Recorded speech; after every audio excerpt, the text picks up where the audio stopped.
Bonjour, parlons sur cette vidéo, si vous le voulez bien, de votre habitat. Votre habitat est constitué de pierres, de métal, d'électricité, de beaucoup d'appareils. Et eh bien, il y a des habitats, on peut même dire il y a des maisons à cancer, mais il y a des habitats qui affectent plus ou moins leurs occupants. Et plus évidemment vous êtes affecté par votre habitat, et moins évidemment vous pouvez être en bonne santé, et c'est évident. Donc il y a plusieurs catégories de choses qui peuvent vous affecter dans votre habitat, qu'il faut connaître. On devrait apprendre ça à l'école, parce que c'est la base, c'est important, ça concerne tout le monde. Et la première catégorie de ces choses qui vous affectent sont les affections, on va dire, naturelles.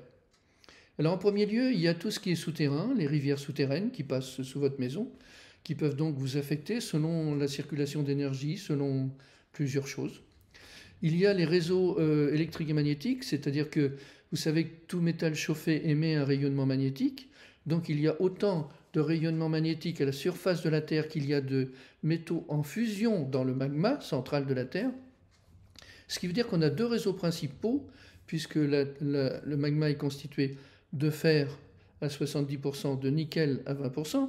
Donc on a un réseau magnétique du fer qui traverse la maison dans tous les sens, et un réseau magnétique du nickel qui traverse aussi la maison dans tous les sens, et où il y a certains points négatifs, des points de croisement, puisque un champ électrique et magnétique, il y a toujours une phase plus, une phase moins, et compte tenu que la Terre est ronde, il y en a dans les deux sens. Donc il y a des croisements de réseaux magnétiques qui peuvent être perturbants. S'ils sont sous votre lit, s'ils sont sous votre bureau, s'ils sont sous votre chaise, eh bien vous êtes affecté en permanence. On a aussi d'autres choses, on a des gaz naturels tels que le radon, tels que le méthane, qui peuvent être dans le sous-sol et vous affecter sans que vous le ressentiez, puisqu'il n'y a pas d'odeur. Et puis on a différentes autres petites sources comme ça, naturelles, qu'il faut connaître, et que j'ai exposées dans ce livre.